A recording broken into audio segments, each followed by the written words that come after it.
Hey guys, Pat here. Welcome to the weekend box office report for the weekend of September 15th through the 17th. Before we go into this, I'm doing an audio check. Can you guys hear me? Is the audio good?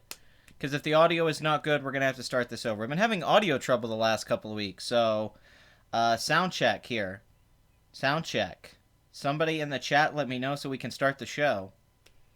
I had a little music there. That was from Sharkfoot _, friend of mine who does music. That's a new track he's working on. It's called Untitled for a reason. He's kind of working on a movie score right now, so I thought I'd play a little bit of that. But I really dig it, so please go check out his channel if you want. You can hear me. All right, good. Then we're good to go, guys. All right. Thank you. All right, awesome. Let's jump in. Exciting weekend here. This is a very exciting weekend. For a few reasons. I have to eat some more crow, which I don't mind doing. There's one thing I want you guys to know with this show. I have no problem admitting when I'm wrong. I've been wrong about a lot of stuff this year, on predictions, on my analysis, on my future predictions. I'm okay with that. I don't mind being wrong. It's the box office. Numbers are numbers. You can't argue them. A couple movies I was really wrong about this year. Spider-Man Homecoming, I said wasn't going to reach 320 million. I said wasn't going to reach 330 million. I said probably wouldn't make much more than 800 million worldwide. I kept changing because the numbers were confusing, guys. I mean, we have to go through this. The first couple weekends, this movie dropped so huge. Like 62% drop, 49% drop. It looked like it was going away. Like it was at 251 by week 3 and the drops were steady. Then it started holding well. But I'm gonna defend myself a little bit. There was almost no competition throughout August and September to take away a lot of box office from this movie. I think if new releases had kept coming out, I don't think it would have quite reached this far, or in the foreign box office. I really think it's a lack of competition. So that's the only defense I can make for myself for assuming it wouldn't reach this kind of threshold. And I also bring up that it's not that much better than the previous Spider-Man flicks without inflation. Because, if you hold, with inflation, because if you just look at it and go, oh, well, that's almost a Spider-Man 3, but then you have to think, well, all the 3 Spider-Man films before made over $1 billion with inflation. And the Andrew Garfield films made over $800 million. The first one did with inflation. Maybe not Amazing Spider-Man 2, but the budget is way lower on this. Sony came out apparently and said this is the most profit they've ever made off a Spider-Man flick. I don't believe that at all. I think they're lying. Are you trying to tell me that you made more profit off this film than you did off Sam Raimi's first Spider-Man film? Does anyone else buy that? Spider-Man 1 came out and cost $139 million and made $821 million worldwide in 2002 and was one of the biggest VHS tapes of all time and DVDs of all time. That movie did huge. Are they seriously trying to tell me that they made more profit off this film than they did Sam Raimi's Spider-Man? I don't believe that at all. I think it made more profit than Amazing Spider-Man 1 and 2. I have to believe that the first Spider-Man film made them like hundreds of millions of dollars in profit for the context of the time. So I don't buy that at all. That's ridiculous. But Sony is saying this is their most profitable film. I'm sure they're going to make $200 million of profit off this film now that its worldwide total is so huge. It's doing pretty decent in China. It's made $100 million there now, so the worldwide total is now at $861 million worldwide on a $175 million budget. I'm not sure what the marketing budget was. I'm sure it was a pretty high marketing budget because it's a superhero film. But $330 million domestic is terrific. It's lower than the Raimi films, even without inflation. Like Spider-Man 3 did better than this. It made $336 million. But still, this is a great total domestically. It's below Wonder Woman and Guardians of the Galaxy. But, you don't have to compare those films to this film, although I like to do so, because it's a competition between the 3 of them of being the biggest film of the summer as a superhero film. But this is going to pass Guardians of the Galaxy Volume 2 worldwide. It's going to reach at least $880 million to $900 million. Wonder Woman's not going to be able to reach that total, and Guardians is pretty much done. So Spider-Man worldwide, at least, is now officially the highest-grossing superhero film of the year. Until Justice League and that comes out, and then, we have to look at that film. But still, this ended up being a big hit. I've always said the Robert Downey Jr. tie-in, even though he's not in the movie much, he was prominent in the marketing. Almost every scene that he has in this movie, they showed in the trailers and marketing. It's like funny when you go see the flick. You go see it and you're like, oh yeah, this scene was in the trailer with Robert Downey Jr. Yeah, like almost all of his scenes are shown to you in the trailer. It's funny, but you know it has the MCU tie-in and all that, and I've talked about that. But I do think this was lack of competition. I do think people like this movie and it did well because of that, but I still think if some bigger movies had come out in August, before it came out, really, I think this would have taken more damage and maybe not reached us, because these last few weeks, a lot of the movies were able to hold on because of a lack of competition, like 67% plus, low drops, and that is a factor. But, you know, whatever. 117 million opening weekend to 330 mil domestics, a really good total. That's Batman v Superman's final total, and had a much bigger opening weekend.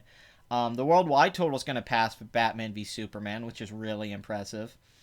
And this is a great start for a new franchise. So anything I said in my previous videos about this film not quite making enough money to be a total success, or it could have done better, that's not really true. I mean, do I think it could have done a little better? Maybe. But these are great numbers. The question lies on the sequel. How well will the sequel do? Can the sequel make this kind of money or more money, or is this the top point? Is this the cutoff point for a current Spider-Man film? I think that's an interesting discussion to have, because I'm not just going to assume the second film's going to make 400 million because it's a sequel. We've seen in the past, including Sam Raimi's Spider-Man 2, didn't make as much money as the first Spider-Man flick. And sometimes sequels don't always... Like Guardians of the Galaxy Volume 2, the foreign box office on that film's not that great. It's only 30 million more at the foreign international box office than it was than the original film.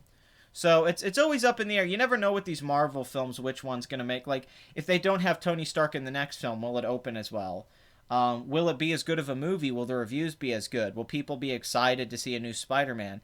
You know, with the Amazing Spider-Man 1, when that came out, I thought that was the start of a new franchise. It did pretty well at the box office and got decent enough reviews. And then that second film came out and people hated it, and it didn't do as well. So, you never know with this stuff. It's Baby Driver, $34 million budget, $220 million worldwide. It's a hit, baby! 107 mil domestic, 20 mil opening weekend. This film held well. It's the other Sony release film with Spider-Man Homecoming that is having terrific holds and doing really well worldwide. No doubt this movie's made a profit. It's going to get Edgar Wright's next film greenlit, I'm assuming. This works out for everyone in the cast. I could see this film getting a couple Oscar nominations. I think it will get a sound mixing and film editing nomination. I think it's very possible. It'll be Edgar Wright's first flick to get Oscar nominations. Because if you go look at the reviews for this movie, they're raves. This is one of the best reviewed films of the year. And I know it's a genre flick, and I know they don't normally nominate these, but it made so much money, they might not ignore it. This might be a time that a genre flick actually breaks out. War for the Planet of the Apes opened in China. Had a 62 million weekend there, actually. I have this article from Deadline, which is the best website to go look for box office news, because they have inside sources that nobody else really has. So anyway, the movie opened to 62.3 million in China. This film really needed this, because this film was falling way below the previous two films in the franchise. If you go look, the first film, Rise of the Planet of the Apes, made about 200 mil domestic with inflation, 480 million worldwide on a $93 million budget. The second film made about 230 million now, 700 million worldwide. This film that cost 150 million, it's a little cheaper, but that's not counting marketing, didn't even touch its budget domestically. It's $5 million under its budget in the domestic box office. It needed the international box office. I think the film's officially broke even. I think with that 62 million. Now in China, you only get about 25% of the ticket of the profits from tickets. The studio only gets about 25%. So they're going to get less money from this. But I still think this film's probably going to make over 500 million worldwide now. And that's probably above break-even point. Like I'm sure they broke even now with this number. I don't think domestically they've made any money. But 433 million worldwide on a 150 million budget, that's about where you would want to be. So I'm gonna say this movie's broke even. It's not a hit. It's probably not going to get a sequel, because this box office is such a decline from the previous two films. Even if this outgrosses the first film with 500 million, that's not impressive, because that film made a lot more money when it came out and was a bigger surprise, and it didn't have the hype of this as a sequel. This is a very critically acclaimed movie. Another movie that your movie sucks didn't like. He actually gave this a pretty bad review too. But I like his contrarian reviews. I think that's what makes him interesting.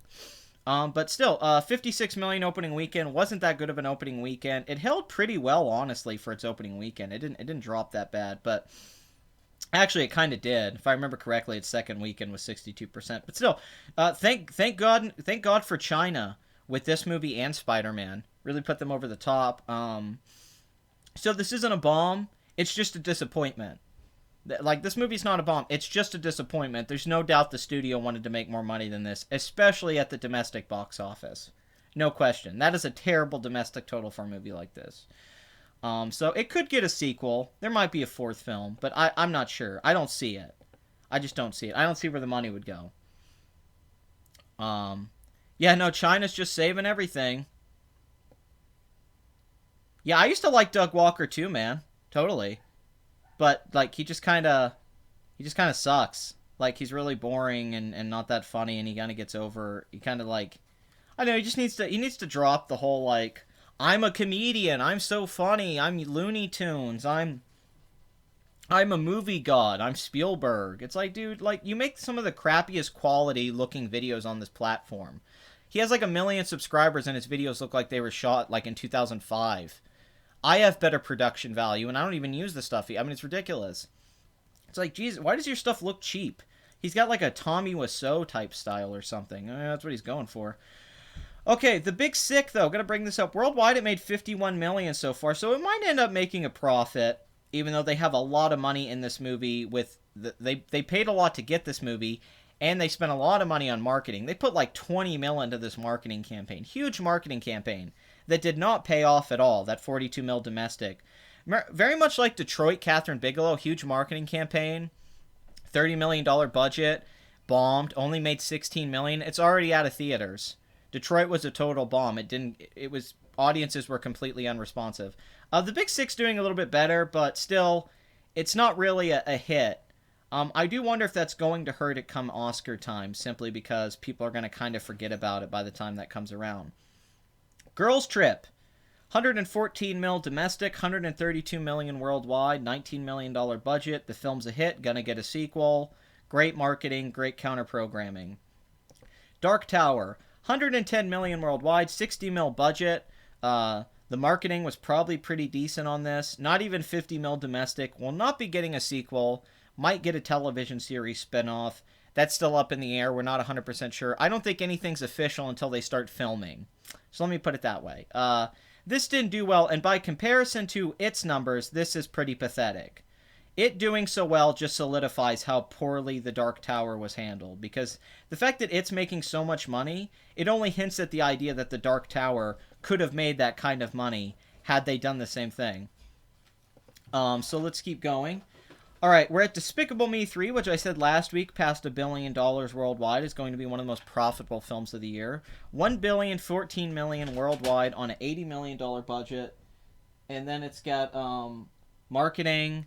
I don't know what the marketing was, but it doesn't matter, quite frankly, because the movie was so cheap to make. Even if Steve Carell has a huge back end on this, like they pay Steve Carell like $50 million or something crazy that he was in this movie, they're still going to make profit.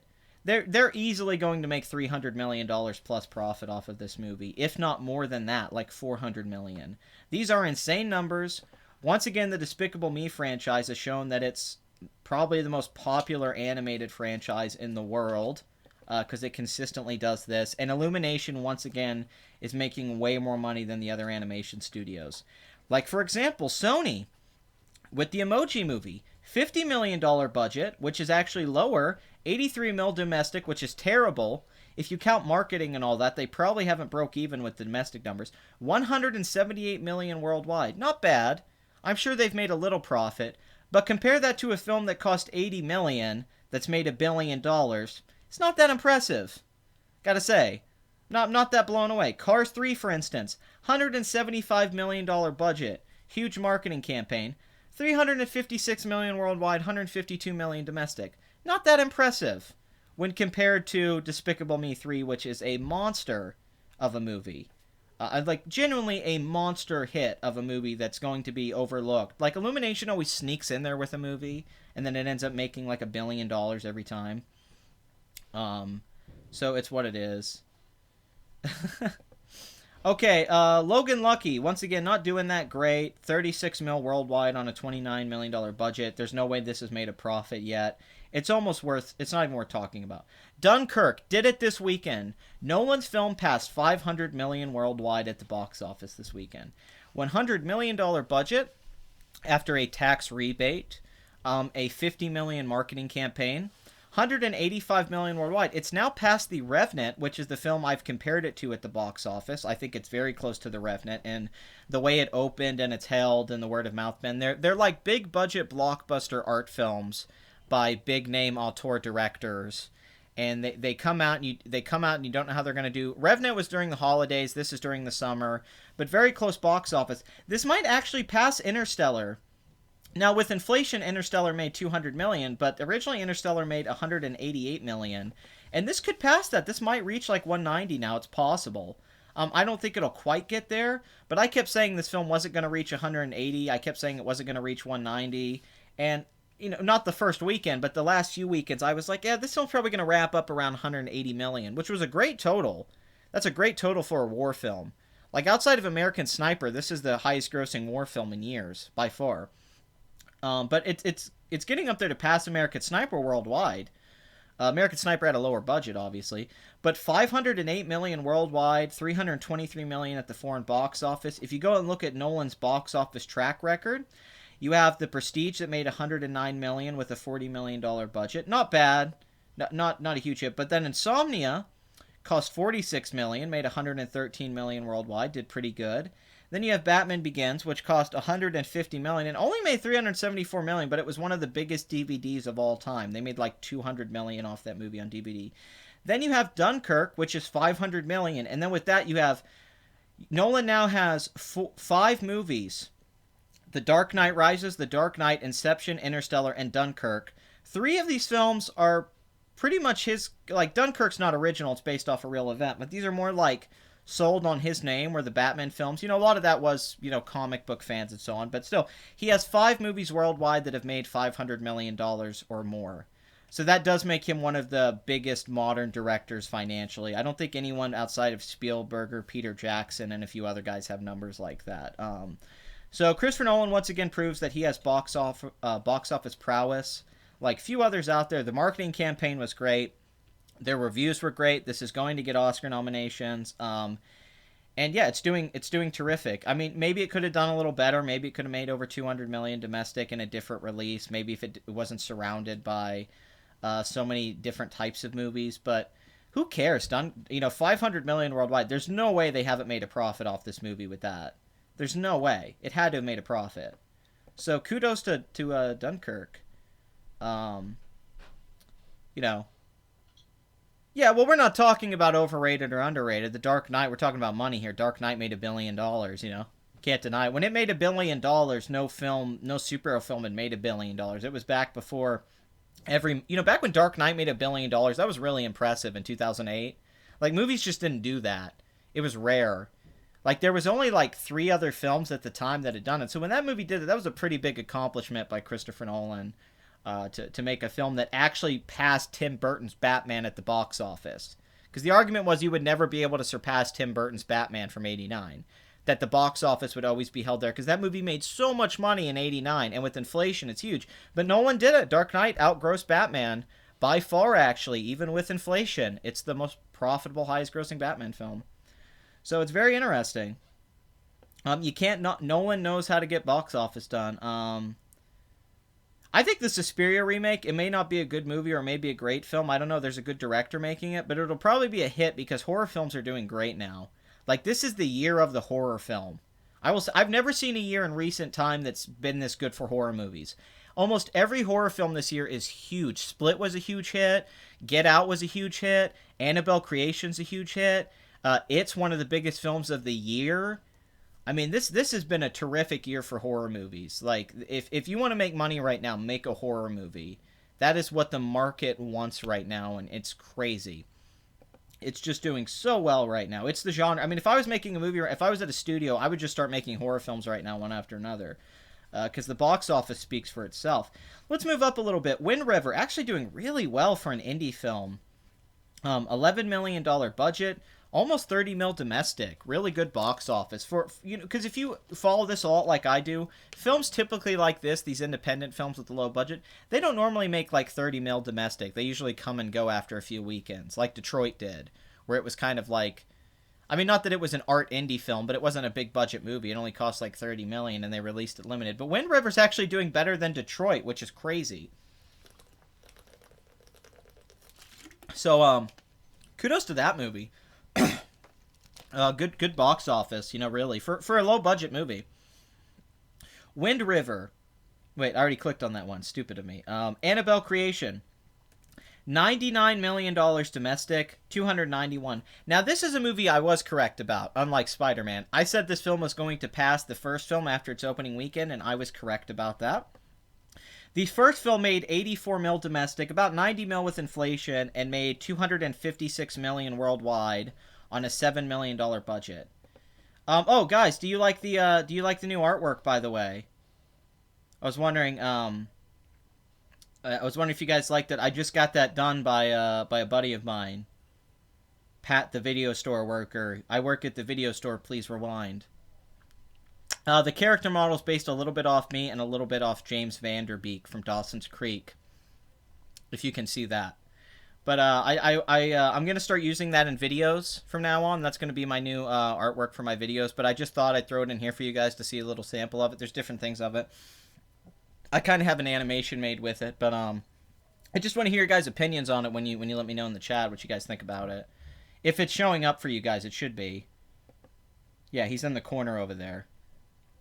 But I want to know what you guys think. Anyway, I did call this just from the first. If you go back and listen, I'm like, this one's probably going to pass the first one. So 291 million worldwide on a $15 million budget. Marketing does not matter. This is going to make 100 million. This might even surpass The Conjuring 2 at the box office. The Conjuring 1 and 2 both made about 320 million. This film is cheaper than both of those, and it might end up surpassing that. So this is one of those times that a spin-off movie from a popular franchise is as successful, if not more so. This is the Frasier of horror movies. Yes, Annabelle is the Kelsey Grammer Frasier of a horror franchise. She's able to break up. Isn't that the? Have you ever heard that comparison? Annabelle is Frasier Crane from Cheers, spinning off into your own thing. That's the only comparison I can make that makes any sense to me. The Frasier. I hope the new artwork isn't blocking too much of the stuff for you guys. I don't know how it necessarily looks. If it's blocking the numbers for you guys, let me know. I don't think I have it framed where it's covering up the numbers. I tried to position it where it's not blocking, where you guys can actually see the budgets and stuff. But if you don't believe any of the stuff I'm saying, just go to the website, Box Office Mojo or Deadline, and you can check my sources to see if I'm actually... Because I just go directly off what they say with the budgets and marketing and all that stuff. So I use 3 or 4 different sources to verify what I hear. I look at Hollywood Reporter, I look at Variety, I look at Deadline.com, I go to BoxOffice.com, I go to Box Office Mojo. I go to several sites before I come to my conclusion on a lot of things because I want to make sure that everyone seems to kind of agree on the budgets and stuff like that from what we know. Hitman's Bodyguard, $30 million budget, 70 mil domestic, not bad, not great. Good though. That movie could have bombed. That movie could have done really bad. I think it could have made 100 million with a little bit of a better marketing push and maybe some other things, but still not bad. That's a good total. Home Again, starring Reese Witherspoon, $12 million budget, 17 million domestic. Because the budget's so low, this isn't bad, but the fact they released this in 3,000 theaters to an $8 million opening weekend, and the fact that Reese Witherspoon used to be a movie star, it's very jarring. So I don't even know what to think about that. That's just bizarre. All right, here we are to the big movie, Mother. Darren Aronofsky's new masterpiece, right? Because every film he makes is a masterpiece. Aronofsky's an interesting one to bring up here. He got this movie made, this crazy film, that would never get released in the mainstream. This is an art house, low-budget, indie, pretentious director. It's one of those films that people like me probably really enjoy, but most people don't enjoy movies like this. They don't like allegorical films or films that are all metaphor and up to interpretation and quiet and have long shots. I mean, this is a 2-hour movie with stuff like that in it, where it's Jennifer Lawrence walking around a house. He got 30 mil to make this movie. Jennifer Lawrence, I think she got paid 10 million for this movie, and she's actually dating Darren Aronofsky. They're dating. And when you see the movie and think about that, it's kind of like, what? Mother review is coming later. I can't spoil my Mother review or my It review, which I need to get that It review out already. Yeah, it's new art, man. Thank you. So Mother got an F cinema score. That doesn't always mean bad. If you remember, Wolf of Wall Street got a C cinema score and people thought it was going to bomb. Because of controversy, though, it held really well and people kept going to see it, and it ended up making 100 million and then became a huge cult classic on DVD and Netflix. I'm not sure that'll happen for Mother, though. I think people do just hate this movie. Because a lot of the people in the art house film critic side, they don't like it, and mainstream audiences aren't liking this either. I'm not saying it's a bad movie. We're just talking about reception, of how people are taking it. And that's a weird thing, because if you look at Darren's last two movies, my friend asked me, he goes, how did he get this movie made? I said, because his last two films were hits. Noah made $362 million worldwide, even though the budget was $125 million. It still made a profit. It wasn't a very good movie, and the word of mouth was terrible after it came out, but still. And Black Swan, he asked for $30 million and only got 13, and that film ended up making $329 million worldwide. Black Swan was a huge hit. Okay, so I'm sure the studio was thinking, hey, let's give him that $30 million we didn't give him in Black Swan. This could be the next Black Swan. Let's advertise it like Rosemary's Baby. We have a $100 million hit. We got Jennifer Lawrence. Well, that isn't what's happening at all. 7 million opening weekends, pretty bad. It's pretty mediocre in 2,400 theaters. Not very impressive. I want to say I hear someone says, hey, they took a risk, and we should praise them taking a risk. I agree. I think it's cool they took a risk, but I think this movie would have played better had they. Let me hear your guys' opinion. Don't you think this would have played better if they had released this in limited release first and let the word of mouth kind of come out from audiences and kind of build it up? Releasing this so fast on opening weekend, I think was a bad idea, because I think it's going to open with the 7 million and then just drop really hard and then be out of theaters in a few weeks. I think they should have started with 50 theaters, let that kind of build up. People going, this movie's so screwed up. And then kind of play it slowly over the weeks and stuff like that. That would have been a much better release schedule. I think releasing this opening weekend and hoping it's going to just open well, I don't think that works. I don't think that's been paying off for any film this year that is this kind of movie. Let's look at Black Swan, right? Go back to when Black Swan came out. That film first came out in 18 theaters, then 90 theaters, then less than 1,000 theaters, then about 1,500 theaters, then they kept expanding it until it got over 2,000 theaters. And then it ended up being a huge hit. But that was a slow progression. Mother, they just release it in 2,500 theaters, thinking it's going to have a good opening weekend. That's not how you release a film like this at all. I mean, I guess they thought the marketing was going crazy. I thought the marketing campaign to this was awful. I actually think the marketing did a terrible job with this movie, because it made it look like such a crazy, over-the-top kind of film that people who wanted to go see it probably heard that it wasn't that kind of movie that the marketing. The trailers are not showing you what the movie's actually like at all. At all. I also think Jennifer Lawrence saying what she said about the hurricanes probably hurt this a little bit, not too much. I think her career is starting to falter. If you actually look at the box office traction of previous films, if you go down to where she was at a few years ago with American Hustle and Hunger Games 2 and Days of Future Past, then you start to get at Joy, Apocalypse, Passengers. Her box office keeps dropping. Lower opening weekends, even the Hunger Games series got, the box office got lower. The last film in the franchise is the lowest grossing film in the franchise. That's pretty crazy. Passengers just made $300 million. With her and Chris Pratt, it's scratched to get, she's not really bringing in the numbers like she was a few years ago. 17 million opening weekend. So I think we need to question whether or not Jennifer Lawrence is a movie star like people said she is. I'd argue whether or not she can open a movie. She basically said that the hurricane was punishment by God or something for us electing Donald Trump. Like it was karma for electing Donald Trump because of climate change, so everyone in Texas is suffering because of Trump. She said something like that, but it was something ridiculous. You know, it was your typical celebrity thing. I'm going to say like I'm profound. Like she does this whole speech recently where she talks about income inequality, and I'm just laughing because that's been debunked by every economist I've ever read. And she's on there talking about it like she knows what she's talking about, the numbers. It's like, J-Law, this has been debunked. Quit bringing up the wage gap and income inequality. It's not true. I even debunked her getting paid less for American Hustle. Yeah, and here's the thing about Mother, guys. Mother is a commentary on climate change and motherhood. That we hate mothers. That we want them, like how she gets treated in this movie. Aronofsky saying he's an evil, artistic poet creator, right? And that man hates Mother Nature, that we're destroying Mother Nature, that we don't love women. It's kind of an SJW movie, Mother. It really is.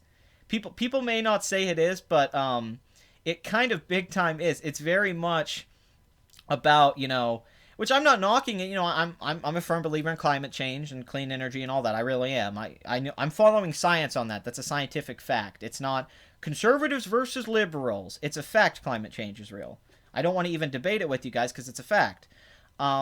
But the thing about it is that she comes out and she's always talking this stuff. Aronofsky wrote this screenplay in 3 days.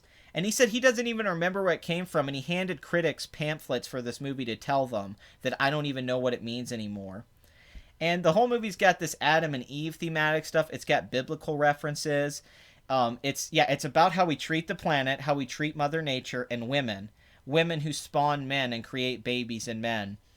It's about how we treat them so cruelly, these men. And Aronofsky's even saying himself as a man treats women in a cruel way. And he was an artist who probably treated his ex-wife bad, Rachel Weisz. And that's how it comes off. And the fact that he's dating Jennifer Lawrence right now and how he directs her in this movie and it's framed, is one of the most indulgent, craziest films I've ever seen for that reason. It's a guy basically saying to you, the audience, I'm a bad person, love me. And it kind of made me go, you know what, Darren Aronofsky, you're a bad person. I think I kind of hate you now, despite how good Requiem for a Dream is. You're kind of a total jerk. And you're everything that you claim you're not to be. You're actually another regressive Hollywood guy saying the same message everyone else is. And you tried to make it esoteric and avant-garde or what have you. And that's all you really have. Aronofsky's just a gimmick guy. He's legitimately just a gimmick guy who gets people to go see his movies based off the premise of, oh, it's going to screw you up. It's so dark and edgy. And if you actually watch a lot of films historically and aren't just into modern films, he's really only made a couple movies that stand out that you know, like Pi. That is something I haven't really seen before. But for the most part, Aronofsky's kind of a gimmick guy, and I have no problem saying that criticism. He just sells his movie on gimmicks. Noah even was a gimmick. I don't even know what Noah was. That was a mess. And now at this, I don't hate Darren Aronofsky. I think he's a really good filmmaker. I really like him as a guy. But that mustache he has, I mean, let's just look at a picture of this guy. Like, come on. Let's just, hold on. Yeah, boom. Just look at a picture of this guy. Jesus Christ. Is that not the most hipster guy you've ever seen? He's got that freaking mustache. How he wears the glasses and the scarves. I mean, this is a guy who thinks his crap does not stink. He's even saying in this movie, I am a genius. I have to create. This is my job as a creator, as a genius. Here he is with Jared Leto. Jesus Christ. These are the two most pretentious guys in Hollywood looking at each other. A guy who thinks he's Jesus, and a guy, I guess, who thinks he's God. I mean, look at Darren. Look, he's walking with Jennifer Lawrence. Could they be more pretentious Hollywood people? They're fighting. Oh, the hurricane destroyed. The hurricane is God and Mother Nature and Trump. Like, this was like, he's so angry and hates the world so much right now because Donald Trump won. He said this in interviews. That's a big reason that contributed to Mother. That he's upset where the world's at. Like that Hillary Clinton lost.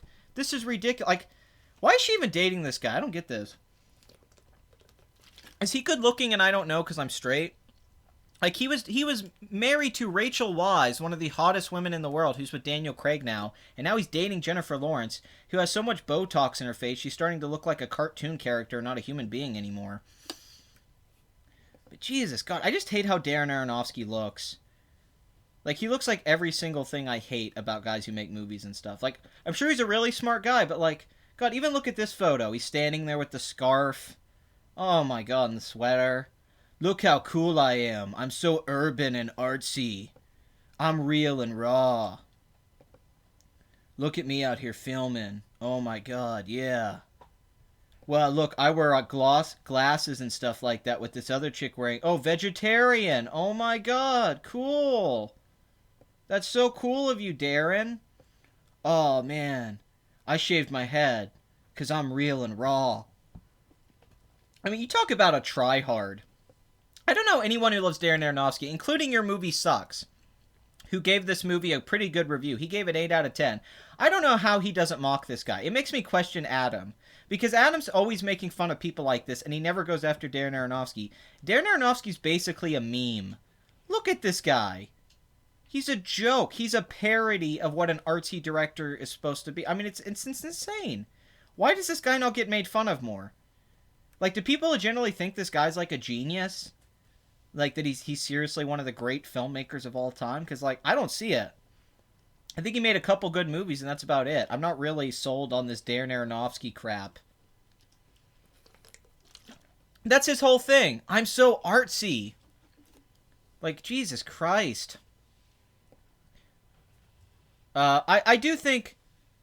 I don't disagree with you that Jennifer Lawrence's career might bounce back a little bit if she's in a couple movies that actually get good reviews and are like that Spielberg movie she's going to be in, The Papers or whatever, or is that Catherine Big? I think that's going to do well. So I could definitely see that. Yeah, but no, I can't. Like, I'm sorry, screw Darren Aronofsky. I'm just going to say it. Screw this guy. Like, legitimately. This guy's a hack. Like, this is ridiculous. I have nothing positive to say about him. Like, Pi's a great film. It's one of my favorite films ever. I think it's a brilliant movie. I think it's one of the best films just ever. But it's... Yeah, outside of that, man, it's just this guy, Jesus. Like, each one of these photos makes me more angry and irritated and all that. It's just ridiculous. As filmmakers, we can show where a person's mind goes as opposed to theater, which is more to sit back and watch it. Wow, Darren, this insight. How do you think of these things? Truly the great auteur of the 2000s. Yeah, I'm going to take David Fincher over this guy any day of the week, because David Fincher is one of the least pretentious directors ever, and he's literally better than Darren Aronofsky in every way, be it technically and thematically. So just give David Fincher all that praise. Yeah, no, Requiem for a Dream and Pi are good flicks. I will not deny that. Those two movies are great. Pi is really good. Like, I almost think Pi's so brilliant because he had such a low budget, and he had to work around that and figure that movie out for like $60,000. But ever since then, he got it up his head that he's like this art guy because he made Pi and it caught on. He made it for like 60 grand. He forgot to be a filmmaker, I think, at some point. Yeah, no, it's the same. No, I know. It's like... He's as insightful as a Screen Junkies episode where they talk about Star Wars and they make all the same points everyone else has made. Yeah, call. Hey, Big L. Oh, we're at 49 minutes. Crap, I got to get to the top movies here. We're going way too slow. But talk about Mother, man. Bad opening weekend.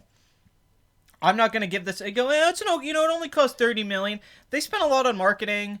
Domestically, I don't think this is going to even make $20 million or much more than that. Foreign box office, they're going to have to rely on entirely. I don't think this is going to get any Oscar nominations, maybe one for Michelle Pfeiffer. This film's getting okay reviews, but I think only people like Adam from Your Movie Sucks is going to like stuff like this, because he likes stuff like Schenectady, New York, because he thinks if he can add some meaning to the movies that they're automatically great films. That's my only issue with that guy. It's like, oh, wow, look, I added all this extra meaning and depth, so it's genius now. It's like, well, why don't you do that with Nicholas Winding Refn films then? Let's just go down that list. Yeah, I like Refn. Even when Refn's movies are bad, they're pretty fun. Like, they're fun, bad movies. But American Assassin, this isn't a bad opening weekend. I actually thought this film had good marketing. I thought the trailers were great to this. I would have guessed 20 million. I actually think I think the release date was bad. I think they should have released this earlier in the year, like February or something, and it might have done better. you know, like around Valentine's Day, get the action guy, get the crowd out there for action movies. Like this coming out in late summer, or into the fall. Really not a good release, I don't think. 14.8 million, $33 million budget, 21. You know, this might pass its budget worldwide. It could even make 100 mil worldwide. It's you know, it's you don't know how well these movies do at the foreign box office, but I'm happy for Michael Keaton. He's probably the biggest draw here. He's definitely the biggest draw here. It was directed by the guy who did Kill the Messenger, Rhodey. Oh man, Rhodey, that's a great flick. If you guys ever want to see a really great underrated little film, this film Rhodey with God, what's his name? Crap, he's one of my favorite actors. John Elgert or whatever. This guy used to be on a show called Men Behaving Badly. He plays the girl's dad in Super 8. This movie's about him being a roadie for for I can't remember the band. I only saw this movie once. I watched it on like Sundance Channel or something. What was the name of that? Darn, I can't think of it. What was the band he was with? It's the guys who sang the Cowbell song. Blue Oyster Cult. Like, he's the roadie for Blue... But he tells his family and everyone back home that he's in the band. And that he wrote the songs. But in reality, he's just some guy that's kind of been a loser roadie for like 20 years and never did anything with his life. And he has to go back to his hometown and figure out where his life is. I love this movie. I saw it and it blew me away. It's a terrific performance by this guy who's an underrated actor who's been in the independent movie scene since the early 90s. I didn't see Kill the Messenger and the other stuff, but man, if you guys want to see a good little gem of an indie flick, find Rhodey. Rhodey's absolutely terrific. Yeah, I thought the season 21 premiere of South Park sucked. Trey did everything the opposite of what he had been saying he was going to do for the last year. Oh, we're going to go back to the boys and small town issues, and we're going to drop politics. First episode's about Charlottesville. First episode's timely. Every joke was predictable. Every joke they made I could have thought up 6 months ago. I thought it was dated. I thought it was one of the worst premieres for South Park. I thought Trey and Matt solidified the fact that they have genuinely run out of ideas. They're out of ideas for South Park. They're just clinging on to things. And they're like, oh, we're not going to do this anymore. And I said, okay, cool. I can't wait for the premiere. It's going to go back to like some small town. It's not about the small town. It's about the Alexa and Charlottesville. And white supremacists and all that. It's the most obvious jokes. Yeah, everyone praised it. It got praised on Deadline. It got praised by HuffPost. It got praised by all the outlets. Like, South Park brutally goes after white nationalists and white supremacists. And all the jokes they made in it were painfully obvious and jokes that have already been made months ago. It's official now. South Park is no longer setting a trend, and South Park is no longer defining the humor and culture of this world. Go watch my South Park video with my friend Sharkfoot. South Park used to define our culture. It used to define the language. It no longer does. Trey and Matt are bandwagoners now with South Park. Maybe not with their video games or their other work, but South Park, it's too obvious anymore. I mean, I see the jokes coming a mile away. They don't even surprise me anymore, and they used to. They still have good story structure, and the animation's great, and the voice acting's great, but I'm not saying the season's going to be bad. I'm excited for the rest of it, but that premiere couldn't have disappointed me more. That was everything I didn't want South Park to be. It was like, you guys are... This is redundant at this point to even make a video, to make a show about this. There's no point... And every point they made, every commentary they made, has been beat into the ground by all of us on social media and Twitter. They said nothing. What was cool about South Park is they used to take something that happened and find a new angle with it, a new perspective that nobody had really thought of yet, and it would give clarity to it. It would find nuance. They're not doing that. They're just doing the obvious jokes one season after another. I don't even think it's satire anymore, quite frankly. Like, if it's satire, it's lazy satire. And Trey Parker's a terrific satirist. I wanted the old school stuff. I wanted small town stories. I wanted stories about the boys and life and how they see the world. That's not what this is anymore. So I'm going to say it sucked. I would give it like a 5 or a 6 out of 10. I think it was one of the worst season premieres of South Park. I really do. It was lazy, obvious, and, you know, even from just a basic standpoint, outside of them making the Alexa say really stupid things, that was the only part I thought was funny and clever. Because it was little boys playing with this thing.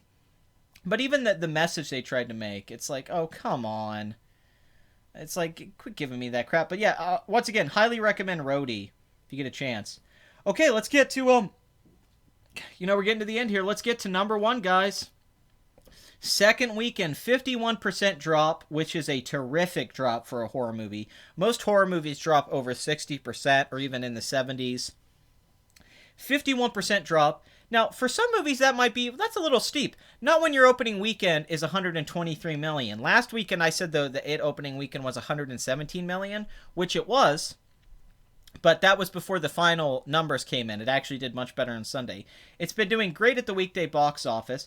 My review still isn't out, and I'm worried by the time I get the reviews out, I'm worried by the time I get the review out, the movie's going to be past its prime. Although my Alien Covenant review was like 2 weeks after, and that's got 50,000 hits. So I'm kind of saving my It review because I might be shooting some sketches for it, or I might be... Like, I want to do something special with my It review. I don't want to just do the same Stephen King It review that everyone else did. I want to really go into it, because I hate that book. I think that's one of Stephen King's worst books. And I really like how Red Letter Media went after the book so much in their review and mocked Stephen King. I want to make something that completely makes fun of Stephen King. So I'm working on that. You aren't wrong. This is about the same numbers as Deadpool first weekend, second weekend. You're pretty on point. I agree. And the budget's even lower. But yeah, I'm saving my It review because it might be this like 40-minute review where I go into the book and the original miniseries and Stephen King and all that stuff without just reviewing the movie. So there's a lot to cover. In a lot of the same ways I went after Ridley Scott in my Alien Covenant review, I want to brutally go after Stephen King for his terrible taste in film and some of those books he wrote. My Dark Tower vid did really well, like 43,000 hits. So I'm setting on that It review, even though the Dark Tower review I put up like the week of. I think if I work... I think Nicholas Winding Refn's the only guy who can make Berserk into a movie. Like, the fact that you just named him, I'm like, yeah, that's the only guy. Yeah, that's the thing. I don't want to say the stuff that everyone else has said about the new It. Like, oh, it's got a bunch of jump scares. Pennywise is kind of scary. Oh, the kids are good. It's like Stand By Me. I've heard all those reviews. Everyone's saying the same thing. Either everyone's praising it as like this new classic coming of age film, or they're saying it's a jump scare fest. That's back and forth. I want to try and find an angle that no one's taken yet with it so much. I want to really go into what makes a movie work, what could have been an It movie, Cary Fukunaga's involvement. I really want to go into a lot of that stuff. But I did see the movie. I'm just not revealing how I think about it. I might like the movie a lot. You guys don't know. I could love the movie. But can't deny one thing about this movie, whether you like it or not. Numbers don't lie. 60 million second weekend. If that would have been the opening weekend for this movie, we would be going crazy. My predictions for the opening weekend were about 60 million. When I was asked, I'd say 55 to 60 million, which is a huge opening weekend for a $35 million horror film. The fact that that's the second weekend number is insane. It's absolutely insane. 60 million second weekend. Crazy, crazy numbers. 371 million worldwide. On a 30, if they spent 50 mil marketing this movie, let's say they spent 50 million marketing this movie, they've not only broke even already, they're made a profit and then some. $218 million domestic. They've probably already made like $50 million profit alone, and then the worldwide box office is almost at 400 million. Dark Tower, eat your crappy heart out. All of those people are like, oh man, you don't get it. Dark Tower just bombed because Stephen King's brand is dead, or people didn't. It's like, no. Okay, his It adaptation opened to 123 million. Dark Tower could have opened to like 90 million with the right marketing and budget and handling of it and all that. So, I'm sorry, it could have. You're wrong. I think a lot of the reason this is making money is because the miniseries starring Tim Curry is actually iconic as hell. I literally don't know anyone in a certain generation who hasn't seen that miniseries. It's kind of odd. It feels like millions of people have seen that miniseries. The book was the #1 selling book of '86. The reputation of Pennywise as a meme. Like, think about Deadpool. There was no Deadpool movies, but Deadpool was always huge on the internet. He always had a major presence in memes, merchandising. He never really went away. So when they made a Deadpool movie, of course it did well. Deadpool never died off. Same thing with Pennywise. Where a lot of other Stephen King characters maybe peaked. Like, I don't really know if The Stand's that important to people today. I think it was more relevant in the 80s and 90s. Pennywise is still on the internet all the time. People always talk about that miniseries. And you still see T-shirts. I go to Walmart and there's Pennywise T-shirts with Tim Curry on them. So it never really died off. Um, so I can definitely say that. Man, I was saying before, someone asked me last week, and do you think this is going to top out at like 500 million or around there? And I was like, yeah, that probably makes sense. Now I'm thinking 600, 700 million, because if it's almost at 400 million by weekend 2, this is going to make $300 million domestic. There's no way it's not going to now. The next weekend could be another 20. I mean, if this, let's say next weekend's 20 something million. Then we'll be in the 40s, and then we'll be at 250 plus with the weekday totals. Then you keep dropping. It's going to make 300 million. It may not make 350 million. I don't know, but it's going to make three. This is going to be one of the most profitable films of the year, one of the highest grossing films of the year. It's going to be a fight between profits on this, Beauty and the Beast, and Despicable Me 3, because Despicable Me 3 making $1 billion is huge, and Beauty and the Beast made so much money and did so well domestically. It made over 500 mil domestic. But this film has such a low budget, and I doubt there's any back end. I doubt the director or any of these young actors have back end. Where I would have to assume some of those other movies do have back end. I'm pretty sure Despicable Me 3, Steve Carell's getting a huge paycheck off that box office total. I mean, Get Out was getting praised for being such a hit horror film with the low budget, but man, screw that now. I mean, this is about to pass Get Out's worldwide box office domestically. This is the first horror film since The Exorcist in the 70s to make this kind of money. The last horror film to do this well was The Exorcist in 1973. As if you go back and look at The Exorcist, which had several re-releases, but you got to remember, the film came out in 1973. The Exorcist is one of the most successful films ever made. With the multiple re-releases, because I think that, it got released. The original run in the 70s made like 100-something million. Then they re-released it. They re-released it throughout the 70s. They used to do that back then because there wasn't VHS and stuff, though, so you had to watch a movie in the theater. So you have to count that. They re-released it in the 2000s. It made like another 40 million. But with inflation, because it made 441 million worldwide when they re-released it. But with inflation, The Exorcist made about $1 billion. Like, making $200 million in the early 70s, it made like $900 million. So The Exorcist is still the highest grossing. I think more people probably saw it in the theater than any horror film made before it or after it. Is definitely The Exorcist. But still, we always said for years, well, The Exorcist is the only horror film that ever reached that market, that ever became so big that it became a Star Wars level blockbuster where everyone went to go see it. Well, we have a new horror film like that. It took a long time. It took like 50 years, but we're here. This is the most successful horror film in like 50 years, objectively. It's going to make 600, 700 million worldwide, if not more. It might make 750 million worldwide. It's got a low budget. The profits are going to be in the hundreds of millions. Even if the sequel doesn't even make half of what this made, if the sequel only makes like 3, it's still going to be a huge hit. They're going to make so much money off this movie alone. This is one of the most profitable, successful films I've seen in a long time. Like a really long time. And that's, Yeah, no, The Exorcist is a very disturbing movie and one of my absolute favorite films for that fact. Like, the psychology in The Exorcist is so terrific. And the fact that it tries to be a realistic film. What do I think will do best against Star Wars Episode 8? I think Downsizing's going to bomb, actually, because the trailers are really good, but the reviews are mixed, and I think people are going to be mixed. I don't think it'll bomb, but it won't do great. I think The Disaster Artist might end up doing really well for having a low budget. I could actually see The Shape of Water becoming a hit.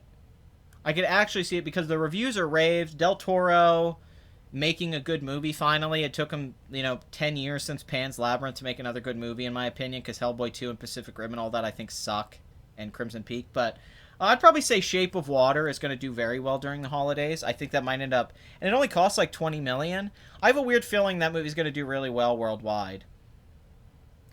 In my head. Oh, dude, Amy Adams is Beverly. That's not a bad choice. I was thinking Jessica Chastain, actually, but I like the idea of Amy Adams too. But yeah, I don't know. Dude, I don't believe the Shadow. There's been like 8 different directors attached to Shadow of the Colossus.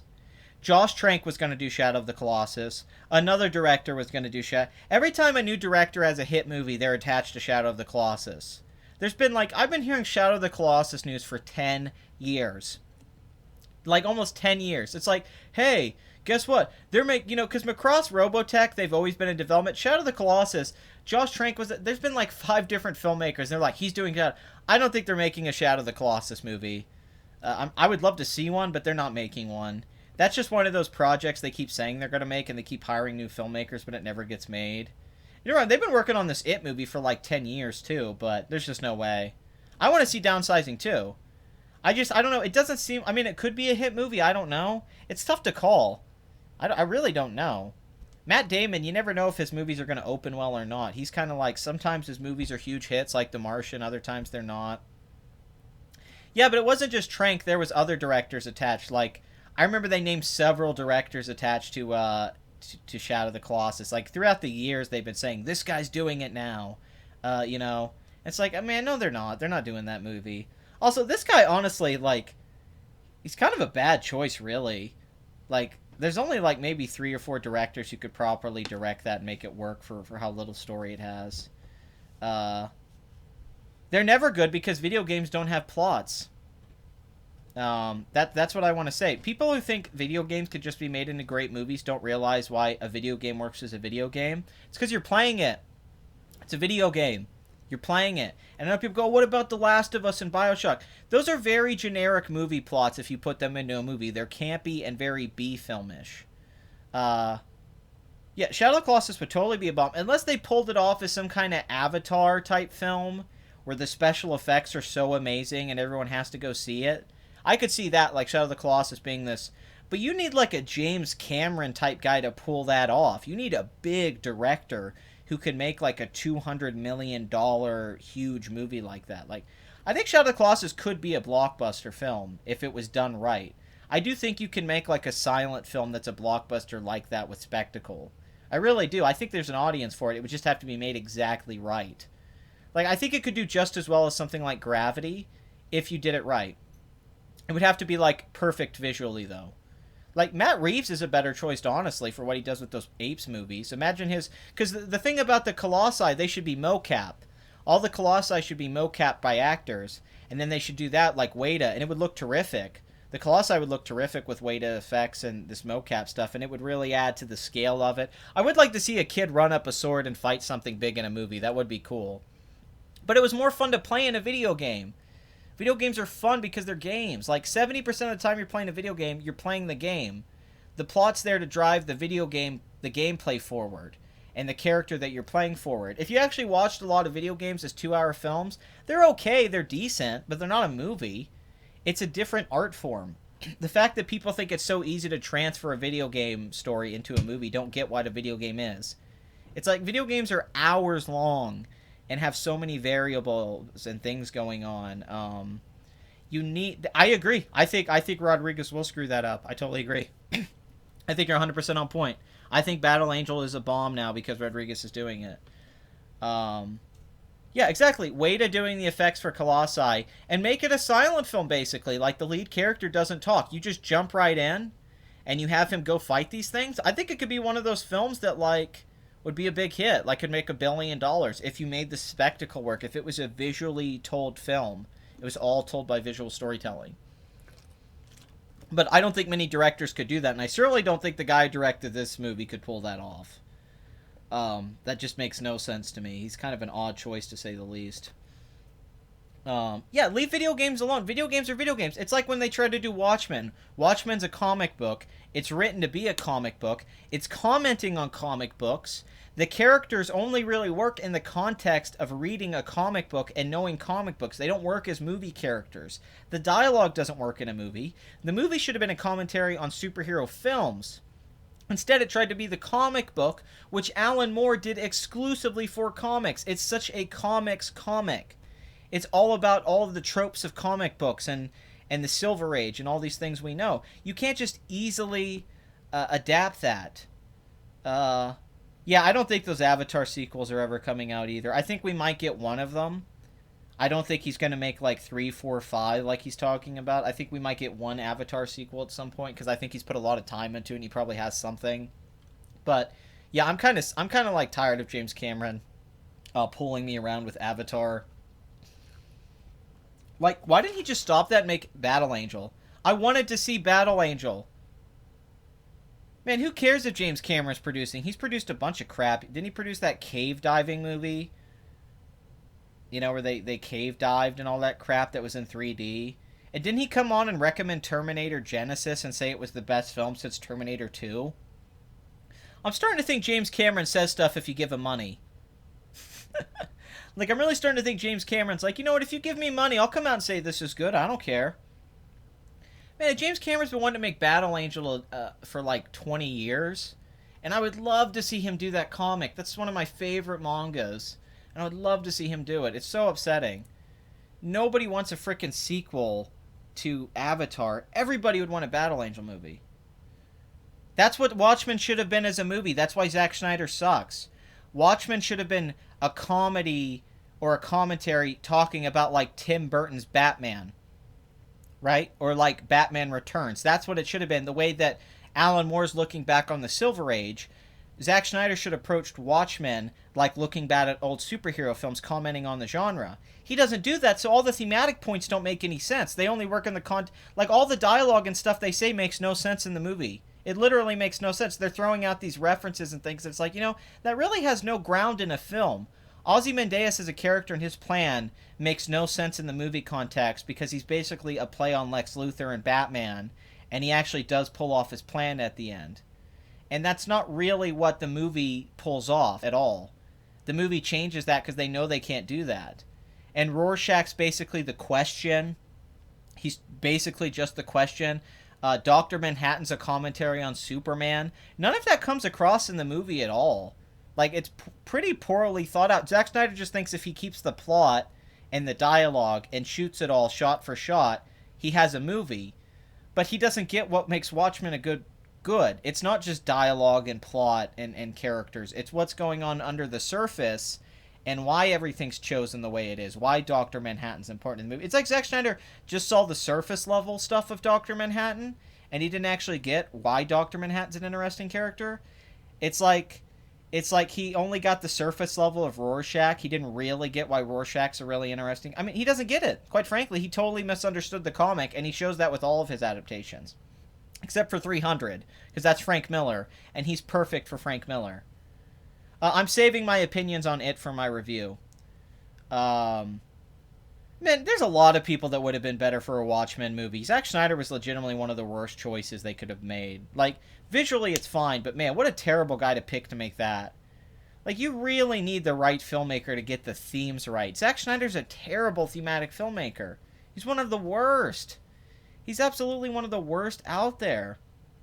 So I'm so confused that he even got that job. They're like, oh, 300 did well. Let's give him Watchmen. Oh, my God. I don't even think Zack Snyder's hit and miss anymore. I think he's just miss. Let's go down the list. Sucker Punch, miss. Man of Steel, miss. Batman v Superman, miss. I mean, what does he have?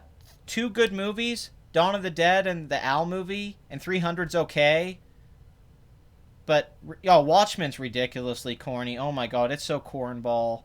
There's so many great lines in the comic that I love, like when he's like, whatever happened to the American Dream? What happened to the American Dream, Dan? You're looking at it. But how they do it in the movie, it's like, whatever happened to the American Dream? The American Dream, you're looking at it. Like, it's so over the top.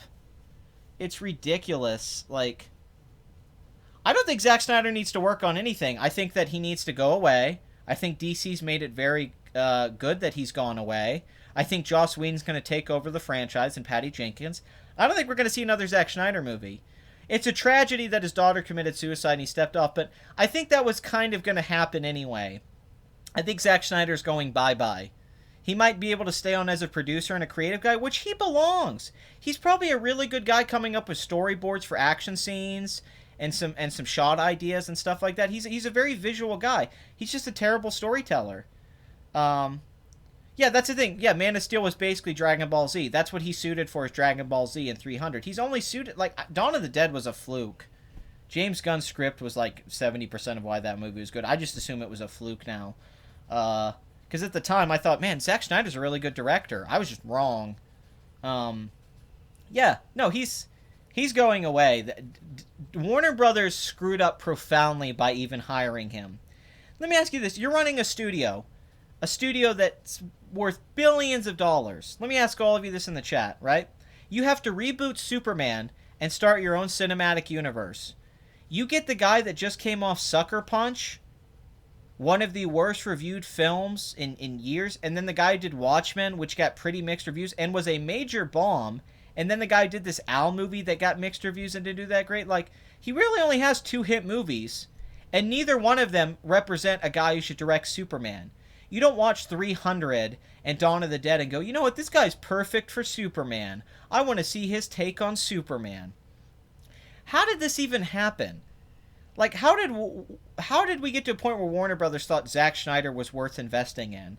And then Man of Steel disappoints huge at the box office. It only makes them about $40 million profit. Has huge weekend drops. Batman v Superman comes out to terrible reviews. Basically becomes a joke of a movie. Very disappointing box office. He hurt the whole brand. And then Patty Jenkins had to come in and save it. Like, Zack Snyder was seriously one of the worst choices, up there with Paul Feig on Ghostbusters.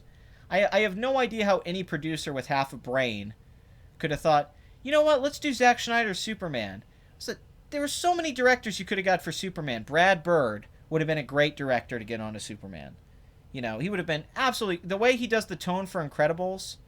Yeah, I don't know. Why did he get to come back for Batman v Superman? And why did he get to come back for Justice League? That's my question. Because apparently, Justice League is a freaking mess, and they have to keep reshooting it trying to fix it because Zack Snyder made a total mess of a movie, which is what he did before.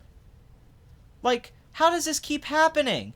How do they hire the guy to do a bad Superman movie that people didn't like, and then do a bad Batman Superman movie, and then they hire him to do the Justice League film after he made a film that was hated? It doesn't even compute. They already got rid of David Ayer after Suicide Squad got bad reviews, even though Suicide Squad made a crap load of money. Suicide Squad was a huge hit. They dropped David Ayer, but they kept Zack Snyder? What the hell, man? It legit makes no sense. It's bad business.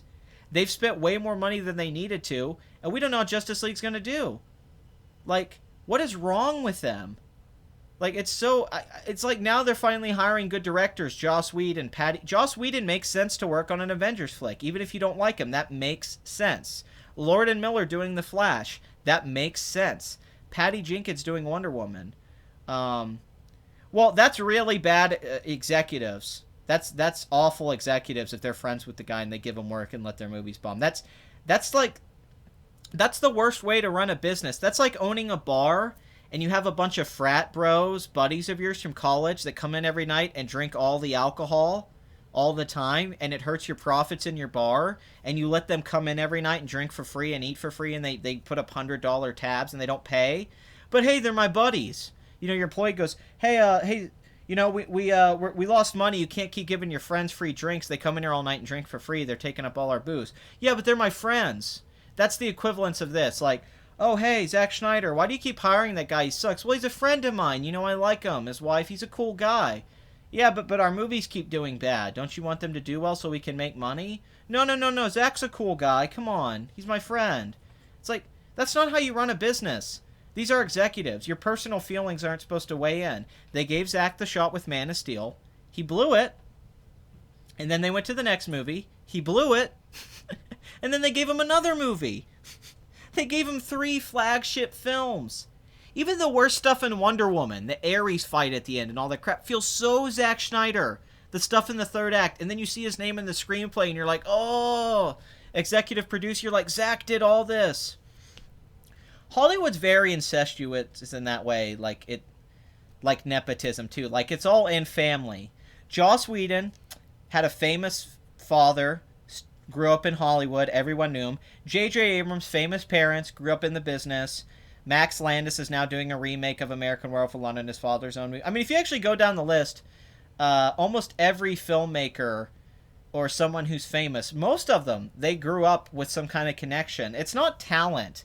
People have this misguided idea. Zack Snyder's not that talented of a guy. He does what a lot of guys can do. Almost any music video director can do what Zack Snyder does. The reason he gets hired is because he's friends with people. That's Hollywood for you. The only reason most people get a movie made is they know a producer or an actor or someone, or their family knows them, and they get it through.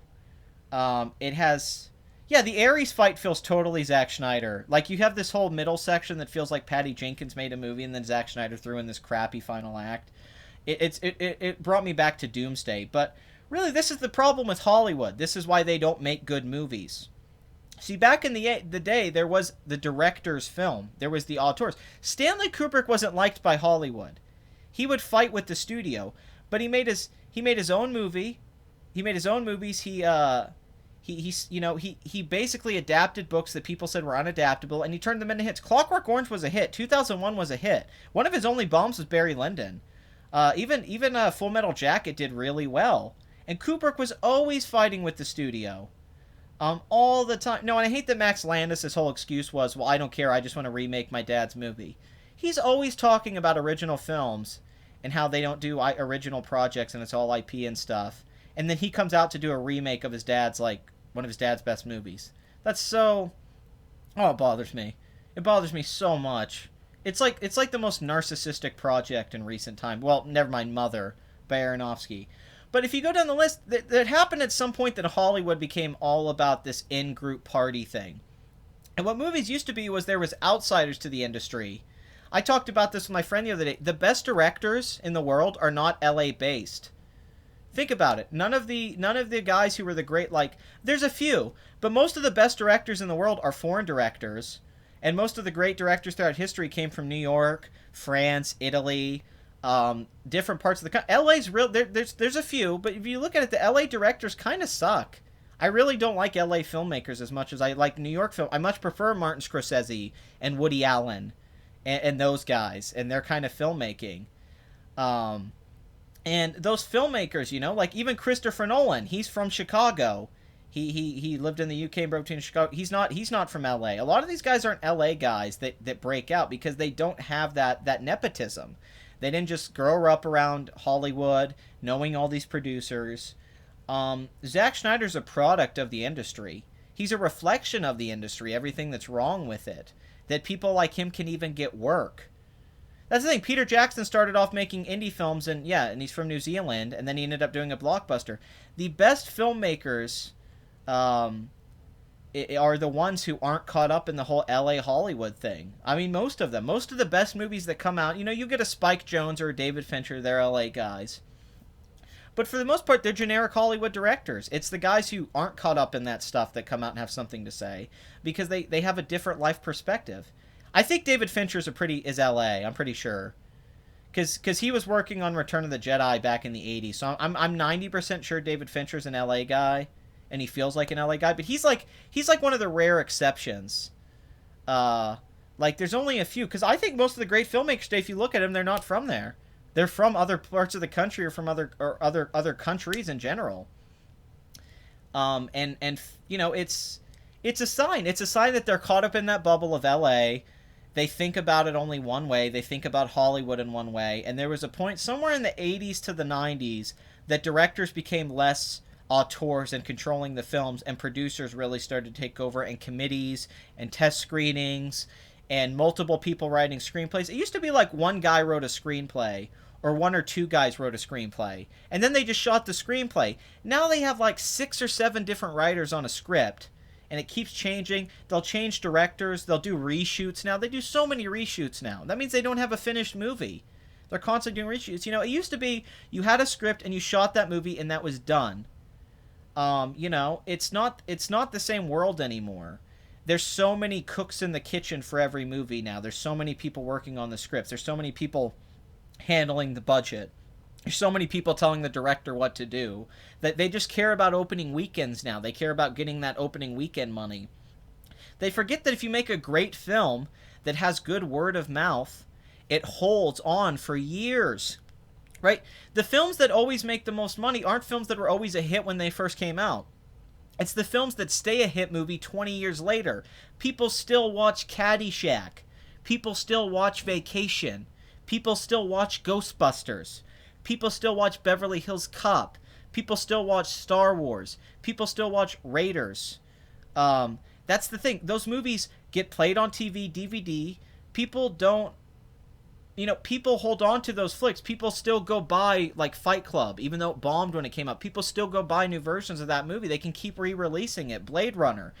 That's a film that's always going to make money. That's what the Hollywood goal should be, is a film that 30 years from now, it's still profitable. Like, the Fast and the Furious franchise is a great example of how something stayed relevant for, like, 20 years. That first Fast and the Furious film came out in the early 2000s, and it's still a huge franchise. So that's what people don't get. It's such an issue with guys like Zack Snyder, because they're everything that's wrong. He should never be on a movie set like that. He should never be handling a Justice League flick. He has no right to be there. He doesn't have the track record or background to be there. Literally, he has no right to be there. Anyone in the world should be able to step in and say, this guy can't direct this movie. What's wrong with you people? But nobody wants to say that, because executives are arrogant. They like their friends. They like people who agree with them. Oh man, if I produced every single one of these films, they would do 10 times better. I guarantee you. I'm not even being... because they do such a bad job. I would have picked a much better director for Man of Steel, Batman v Superman, and for Justice League. They literally picked the wrong director for all 3 movies. Zack Snyder was the worst director you could have picked for a Superman movie. It's like, why? What world do you think we wanted to see his vision of Superman? That's a terrible idea. And then David Goyer, who, when he doesn't work with Christopher Nolan... I would like to be a script doctor. Those are guys, Patton Oswalt does it. You get a script, and you go in and write dialogue to kind of fix it, and you make little suggestions to the plot. I would like to do that. I feel like a lot of films need more script doctoring. I feel like a lot of films need to be sent to a guy and say, hey, fix this. And they used to do this a lot more in the 90s. Like, Tarantino used to doctor scripts, and Joss Whedon doctored a lot of scripts. And back in the 90s, you could tell screenplays were a little bit better. Man, I got to be honest with you. I don't think you could adapt Berserk. I really got to be honest with you. I don't think Berserk's a feasible movie franchise. I wouldn't do it. Especially the Golden Age era or whatever with Griffith and what he does. There's no way you can put that in a movie. They are not going to let you put that in a movie. It might be a TV show someday when special effects catch up and it gets that Game of Thrones audience, but there's no way Berserk's ever getting made into a film. You would have to cut so much out that it wouldn't be Berserk anymore. Like, Berserk wouldn't be Berserk if they made a live-action movie, because all the stuff they would change would ruin Berserk. Like, it would just ruin it. They're not going to portray Griffin and the God Hands and all that stuff properly in a movie. They're just not going to, man. Like, yeah, due to weak scripts. That's the thing. If you give a director who's not great a good script, the script can save him. Zack Snyder has bad scripts and is a bad director. You can give David Fincher a mediocre script and he can make a great film out of it. That's the main issue. They just do setup, and then they don't really write a narrative. They don't really have a first, second, third act that really flows well. So many of the films today are messes. They have like 6 acts to them. Like, Batman v Superman had like 6 or 7 acts. It didn't have 1 act. They're all serialized now, and they keep trying to be television. And let's look at this, though. Let's look at Marvel. Marvel does hire talented writers to work on the movies. Their films do follow structure. Even if you find that boring, they have a 3-act structure. They hire directors who are really talented. Yeah, that's what I'm saying. Berserk would never happen. It's literally impossible. You would never get somebody to produce Berserk. I think there'll be a good anime manga adaptation someday, yes. It's just got to be the right anime manga. That's all it is. It's just got to be the right one. There's plenty of them. I think Death Note could have been a terrific movie. It was just the wrong director. Death Note is perfect to be made into a film. They just got the wrong director and stuff like that. Like, the right guy who would have actually adapted Death Note into... which originally Shane Black was attached to Death Note. Could you imagine Shane Black's Death Note? Like, my version of Death Note in my head is David Fincher directing, Shane Black writing. And you have a 10 out of 10 movie. You have a film I think could have got Oscar nominations. Generally, I think David Fincher would have made a Death Note movie that would have got a cinematography... original score. The anime's from 1997. She's talking about the Berserk anime, or he. I don't know if Bathory is a guy or a girl. I always forget. I think you're a girl, but no, the anime's from 1997. 1977. And also, I gotta say, I think Berserk works solely as a manga. Like, I really do. I think Berserk being in black and white, the way the artwork is, it's part of what Berserk is. Man, once again, I don't think you can make Evangelion into a movie, right? Like, all these movies you're throwing out there, they're not happening. Like, there's no way you could make Evangelion into a film. There's no way. You'd have to cut everything out. Like, that's the thing. You'd have to cut everything out. It wouldn't be Evangelion anymore. It would just be this, mech movie like Pacific Rim. They would cut so much out. Those are bad animes to adapt, man. You're thinking wrong. Like, Death Note was a good idea to make into a movie. That's a very simple premise. This super genius high school kid gets a book that he can kill people with, and then he has a chess game with a guy who's also smart that's a detective trying to hunt him down. That's a perfect Hollywood thriller, and you could make 3 or 4 films off of it. They just screwed it up. People wanted to see a Death Note movie. Okay, Berserk would be insane to make. There's no way that movie would get made, especially in recent histories. And yeah, and I definitely think, you know, I don't like. It's weird how you put Schneider, not Schneider. That's like literally the same, like word, like it's the same pronunciation. Like Snyder, and Schneider are basically they sound except for the H basically, but Snyder and Schneider, it's basic. It's whatever. I don't like saying his name because I think Zack Snyder is actually one of the worst names in the history of film. Like, it sounds like a fake name, like he made up his last name to sound cool. You know who Zack Snyder is? He is the Rob Liefeld of films. Zack Snyder is the equivalence of Rob Liefeld in the comics in the 90s. Oh man, everyone's got to be all big and muscular and tough. And everyone's got to be all badass. And, like, think about Rob Liefeld comics and think about Zack Snyder. Or Zack Snyder. I'm just going to call him Zack Schneider. That's the new name. So Zack Schneider did one or two good movies. But, Zack Schneider was once, I thought, a good director. It turns out he's just somebody who probably should have been a cinematographer. But there is something about Zack Schneider as a guy. That smile he has. It's very charming. Yeah, he's Rob Liefeld. He's everything Rob Liefeld loved to comics, he is to superhero films. He comes in, he doesn't understand what makes comic books good or superheroes good. He just writes the same crap that he's a generic. He thinks muscle cool guys is what's super. He's like, man, if superhero has big muscles, he's so obsessed with these guys having big muscles. He wants his Superman to be all buff and ripped. He wants his Batman to be all buff and ripped. He wants them to be working out. I mean, that's clearly what he's into. It's borderline homosexual. Zack Snyder fetishizes the male body. It's not the male gaze. He's doing the opposite. He's got the female gaze. He's looking at dudes like with a fetish. It's totally Rob Liefeld. It's bad dialogue. It's bad plotting. It's all about looking cool without any substance. That's exactly what Liefeld did to comics in the 90s, and it was the death of comics in a lot of ways. And Zack Snyder's the same way. He has no right to be working on this stuff. It's ridiculous. There's so many talented filmmakers who could do a great take on Superman and Batman, and they gave it to a guy who has the maturity of a 16-year-old who just started reading Frank Miller and thinks that's as profound as comics ever got. Adam Wingard has deleted his Twitter account in response to people not liking his Death Note movie, calling him out on his Twitter. Well, it wouldn't be so bad if he wasn't a little baby on his Twitter. Like, Adam Wingard on his Twitter has basically just been trying to defend his movie and all the bad choices he made. And he's trying to explain, like, well, it's a different It's like, I'm a big fan. You're really not that big of a fan, dude. I know you claim to be, but a big fan would know why the source material was good. And you ruined it. Death Note's not Final Destination.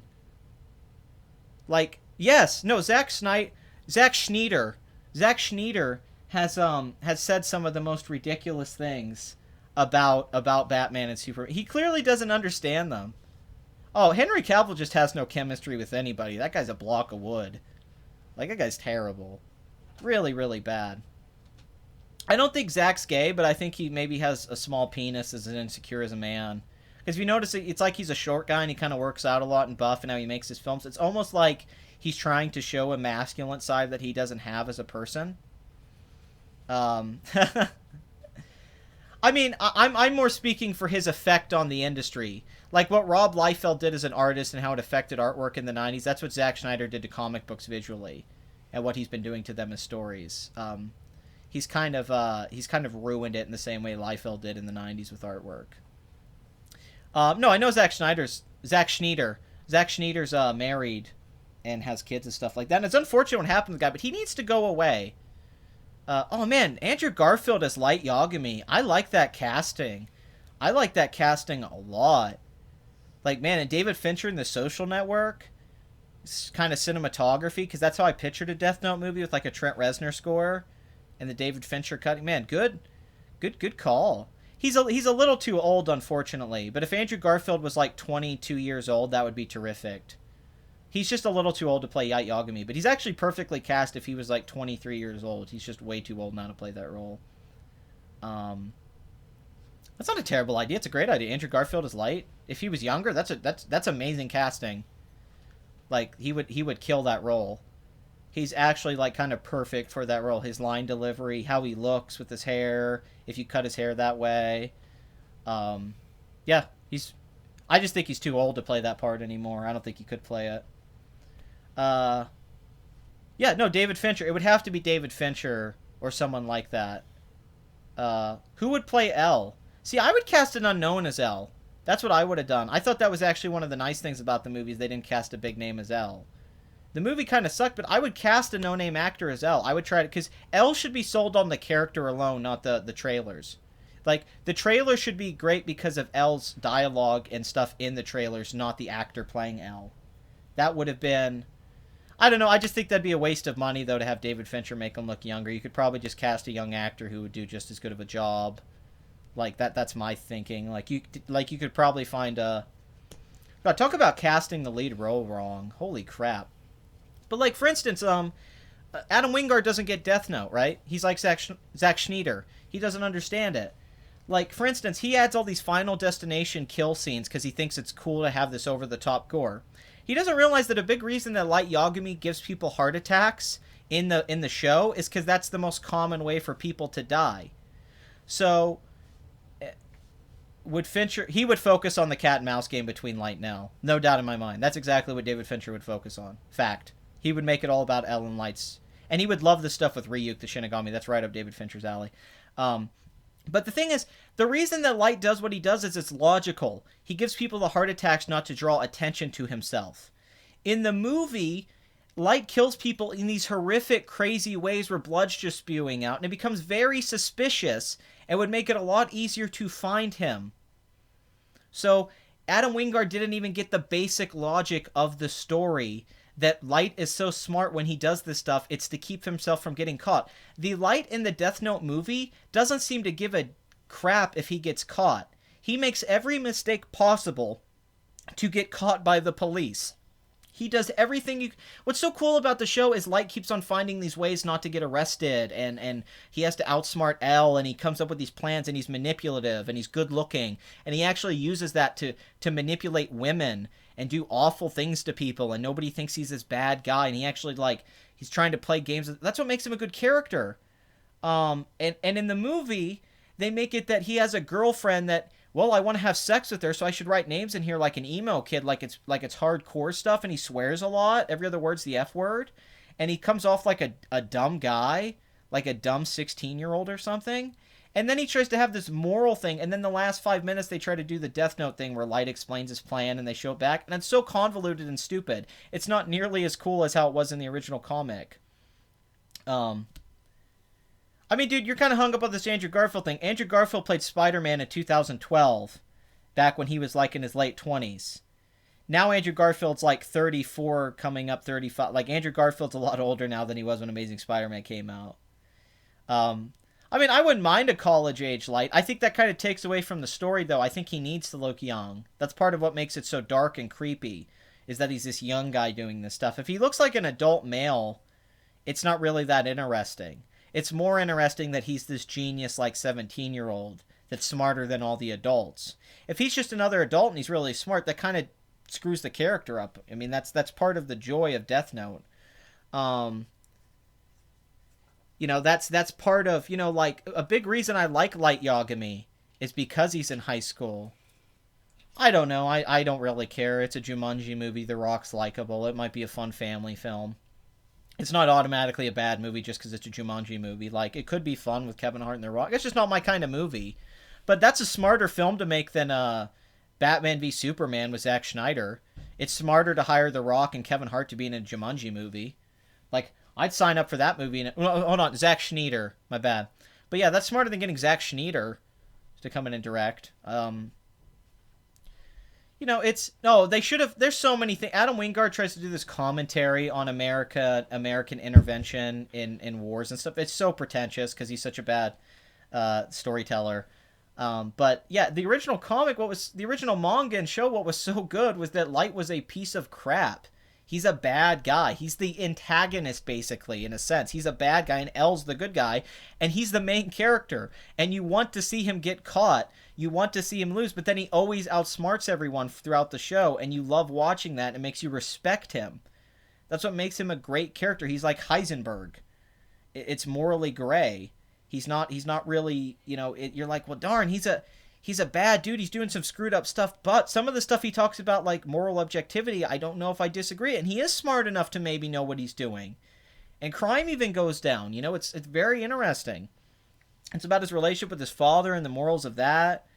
I mean, they screw up all of that. They don't nail one single aspect of that story except for Ryuk, but they don't even get Ryuk right. They make Ryuk more antagonistic and not just a viewer of things going on that's kind of jokey and has fun with it. Light even starts manipulating Ryuk with apples and treating him like a pet. Will King Kong versus Godzilla be true to source like Blair Witch? I mean, I would debate that Blair Witch was actually a good, like, it followed the mythology. I think it missed the point of why the first movie was effective. I don't think Adam Wingard, he lacks subtlety. He really lacks subtlety. They don't even, honestly, Light wasn't even a good character in the new movie. He was just a douchebag. He was a little whiny douchebag. He's one of the most annoying characters I've seen in a recent film. Where in the show, he's a fascinating character. Because he's someone you kind of want to be, but you don't want to be. You're scared of him. You admire him. He's... I mean, remember that great sequence in that episode where he's walking with the girl, and he says inside of his head in his inner monologue, he says, I might have to physically overpower her. She is a woman after all. That's how this guy thinks. He's thinking, well, she's a woman. I can overpower her if I have to. That's so dark. Like, you really get in that guy's head. That's what makes him such a great... Like, it's morally great. He's not a good guy like Yagami. He's not. And the fact that we even want to follow his story makes us think about ourselves. That's what's so compelling. Ryuk just seemed completely random in the movie, and, like, just there, like, they didn't know what to do with him. Whereas in the original show, Ryuk is the comedy. He's the levity. Because Death Note gets so intense... And it gets so intricate. There's like a new plot reveal every couple minutes. Ryuk just comes in and laughs or something, and it makes it calms the situation down. It lets you take a breather, and then it comes back to... Like, the Death Note movie should have been a non-stop thrill ride. It should have been 2 hours of tense. Like, where you're on the edge of your seat, like, man, what's going to happen? But they didn't want to do that. They wanted to make Light a average high schooler in a YA movie, not some guy who's a hyper-intelligent, sociopath, basically. I mean, he doesn't even have emotions. He seems asexual in the show, like he just uses women as a means to an end. In the movie, he loves having sex with this girl and making out with his hot girlfriend and getting with her all the time. Don't get me wrong, girl was hot, but like that's his whole motivation, is he wants to get laid. That's not interesting. Every high school kid wants to get laid. You know what's interesting? An asexual character that only sees women as these things to manipulate for his own personal gain and power. He's not driven by sex. Light Yagami we see him to have like almost no sex drive. He just lies to women throughout the show with his good looks to get them to do things for him. That's brilliant. That's so interesting. That would have been an awesome movie. Instead we get like, oh man, my girlfriend, I freaking love you. I freaking love you too. Let's make out.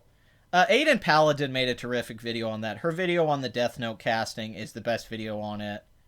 Like, she uses psychology and research, and I mean, she nailed it.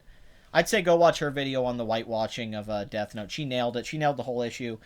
She said a lot of stuff I've been saying for a long time, but she articulated it much better than me, and she provided better evidence than I did. But her video on it's terrific. I didn't really care about the whitewashing, to be honest with you guys. I actually kind of liked Elle being black. I'm not going to lie. I thought that was kind of cool. Like, the movie sucked, but in my head, I'm like, you know what? Black Elle makes a lot of sense. It really does. I've met a lot of black nerd guys that do the Elle stuff. That, like, set like that in the video games. Like I actually thought a black Elle was a pretty cool idea. Because I don't care about the race of the frickin' movie. Who gives it, you know? But, it depends on if it's relevant to the source material. But it didn't really matter if the characters were Japanese in Death Note. It's not really relevant. But, man, I thought Black Elle, I don't know. I thought that was kind of cool. Like, I liked that guy being Elle. I didn't like the movie or his, like how it was directed. But his actual, like, him wearing the outfit the way he did and having the mask. I thought that was a cool idea. Like, I could see that working in a good movie. In a good movie, that wouldn't be a bad idea. Plus, I don't know, if you're going to add diversity to the cast, Elle's not a bad character to make black. He's really not. Like he makes... I don't know, it's interesting. I don't know why it is. There's something interesting about it to me. Elle being a black guy. I don't know. Maybe the fact that he has to hide his face so much and stuff like that. It's very interesting. It's kind of like... It's like his skin tone doesn't define him as much as it would in another kind of movie or another kind of story. He's just driven by his mental fortitude. You know, it's not like race ever factors. And I thought that was an interesting take on Elle. Yeah, that's basically all it is. The girl plays Mia. Oh, no, you're totally right. There's always a double standard. Everyone called me racist in my Dark Tower video for complaining about Idris Elba being Roland, who's actually horribly cast as Roland. He looks nothing like Roland. He acts nothing like Roland. He's not Roland. He's a great actor that could be in a cowboy movie, not Roland, not the gunslinger. He's honestly totally miscast. He's too cool for that role. He's too handsome for that role. He's too big for that role. He's got every issue in the world. And everyone called me racist on that video, one comment after another. And yet I guarantee you if I made a video talking about Ghost in the Shell, or if I made a video talking about Death Note, everybody would come in and go, man, I so agree with you, this whitewashing has to stop. But as soon as I bring up that the character in the book that I read and the illustrations is white and described as white and has a certain look to him that Idris Elba doesn't have, apparently that's racist now because they go, oh, you know race doesn't matter. I go, it's not a race thing, it's image. Idris Elba doesn't look like Roland. It's not that he's black, it's who he is as an actor. Idris Elba looks nothing like Roland. You could tell they cast Roland to look cool.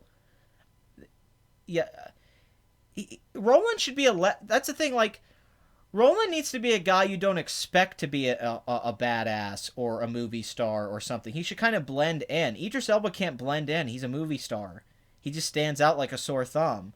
He like Matthew McConaughey can become an actor that kind of falls into a role and changes his look and everything. No, and Idris Elba has no box office pull. It was a bad casting decision on just that level, that Idris Elba is not a movie star at all. Like, you're totally right. If he's not in a Thor movie or something, his movies always do bad. So I don't even know what they were thinking with him. Like, he's a great choice to be in the cast as an actor or be so, but like, you built the whole movie around him? Idris Elba? Jeez, that's... You know, look at it. It didn't build the marketing around... They didn't put it behind... They put it behind Pennywise, the character. They didn't put it around the actor or the kids. And the trailers were great. Dark Tower legitimately tried to sell you on the movie with Idris Elba shooting guns. You know, Idris Elba the cowboy. That was their whole marketing campaign. It was as clever as a Zack Snyder marketing campaign. Although Zack Snyder actually has pretty good marketing. Which is why his opening weekends are so good. But then, unfortunately, his movies come out. And they're awful. No, it's just, okay, let's look at Dunkirk, right? Dunkirk's a film that's like, wow, that made $500 million worldwide. How did they pull that off? I'll tell you how they pulled it off. Christopher Nolan. That's the factor. That's the difference. The reason that something like, you know, or Spider-Man Homecoming, why'd that do so well in Sony? What's the difference? Marvel being in that. Baby Driver. Edgar Wright. You know, it's these... You got to trust these directors with vision, and they know the game. They know how to work within the system, but they also know how to make films that people like, outside of being a generic movie. Marvel always does this. People like James Gunn. People like the Russo brothers. People liked Joss Whedon. He had a big cult following. They keep hiring fan favorites. It's like when they hire the guys for the Star Wars flicks. Gareth Edwards isn't a fan favorite. His Godzilla film's not a fan favorite. Why did he get hired in the first place? Colin Trevorrow's not some guy that's loved by fanboys. Okay, why did he get hired? J.J. Abrams, Rian Johnson, they do have a big fan base. They've been around a long time, and they've worked on a lot of stuff. Rian Johnson's very loved by Breaking Bad fans and sci-fi fans and indie film guys. That was a good choice.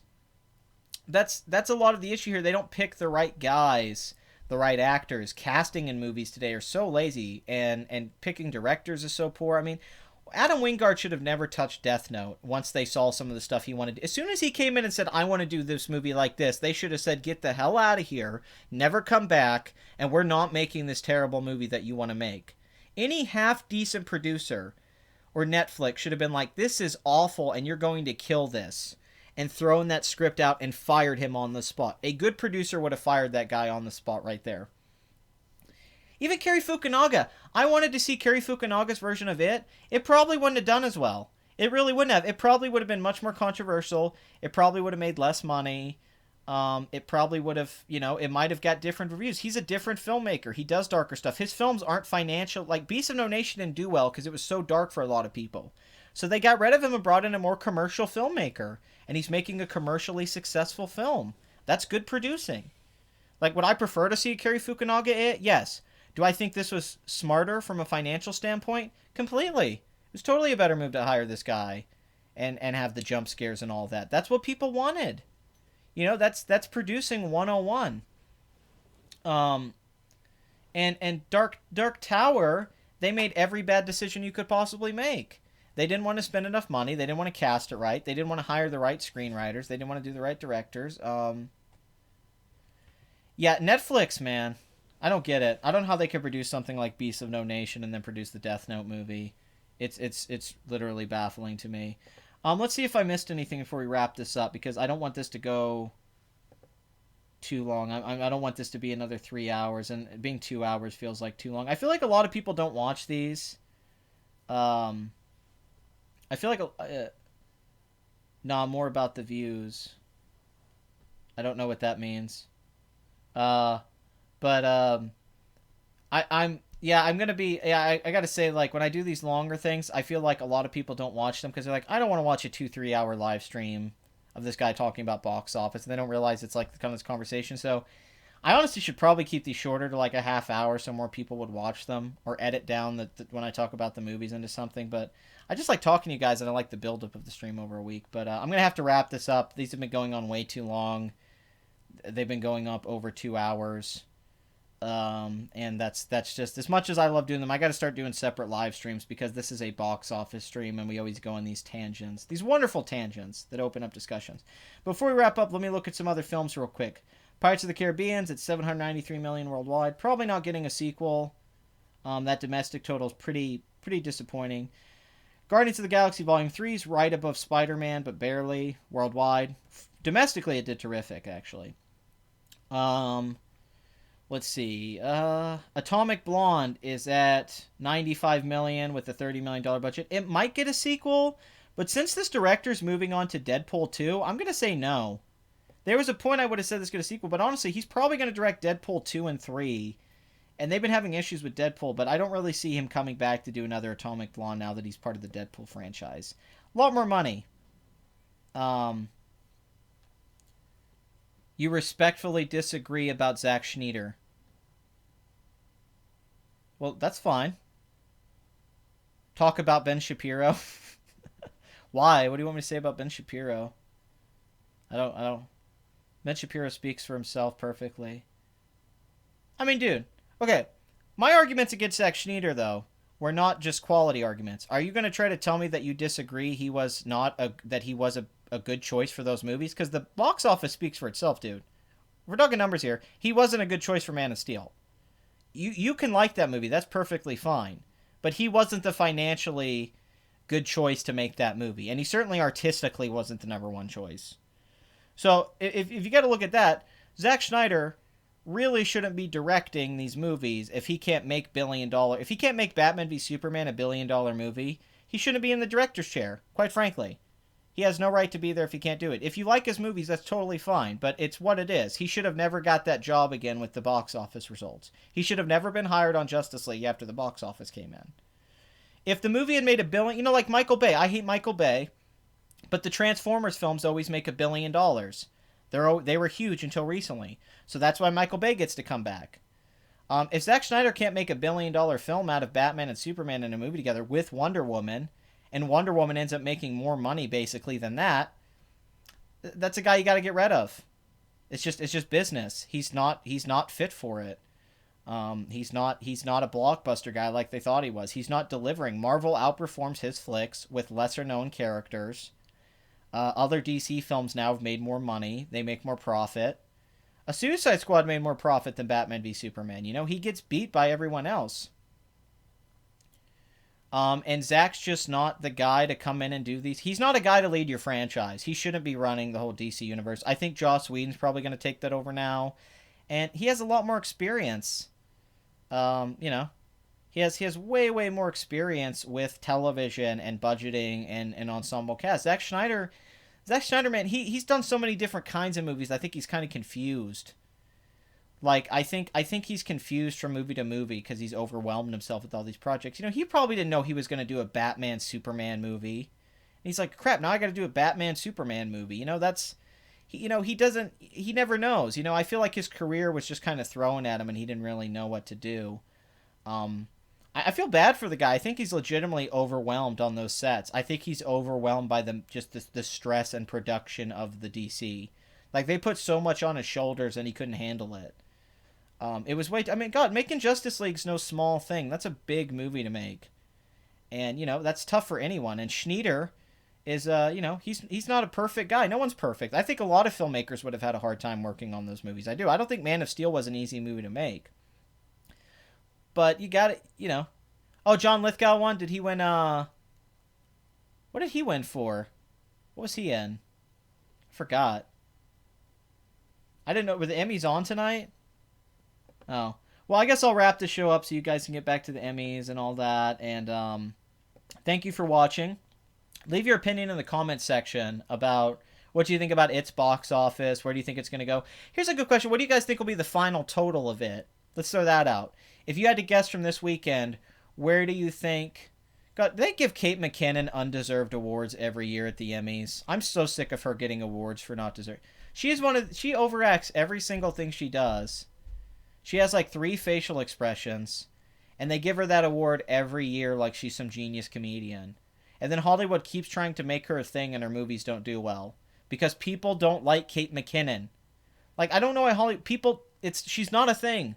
She does the same smile, freaky Hillary Clinton smiles face for all of her comedy. She tries to be Jim Carrey. Quite literally is just a Jim Carrey ripoff. Same comic tics and everything, much less Jim Carrey.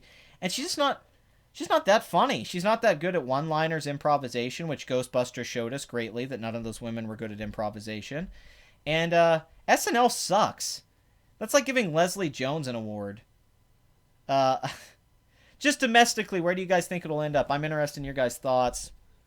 I'm interested in what you guys think. So do you think it'll end up at 300 million, 400 million, 350 million? Whoever's closest wins. Let's throw that out there.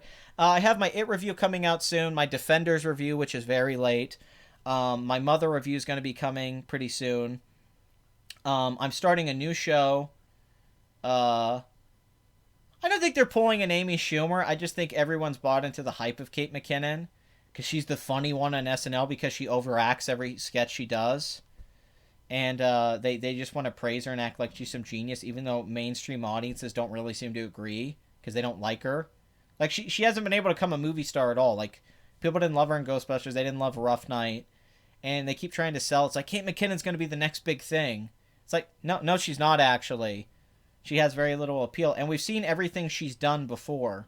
I've seen all of her comic tics before entirely. She has not one original comic thing. It's just like, if I jump around and overact and do voices and faces, people will think that's comedy, which is not at all. It's very confusing to me. But thank you guys for watching. I'll play the outro music. Let me make sure I got my crap on here so we can play the outro music. And you guys are great. Thank you for liking the new artwork.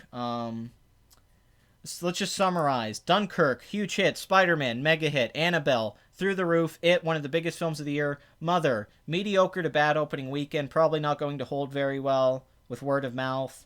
And Atomic Blonde almost at 100 million. Despicable Me 3 billion worldwide. So that's about it. Not much else to talk about. We have some new releases coming, though, into the holidays. I'm very excited about November and December to talk about Justice League and Star Wars and all that. So that's going to be awesome. Those live streams are going to be intense. So I can't wait for that. Let's do that.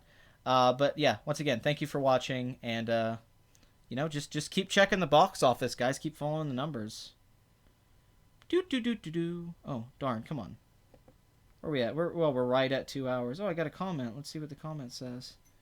The only Marvel comics that I still collect. Oh, okay. All right. Anyway, here's the outro music.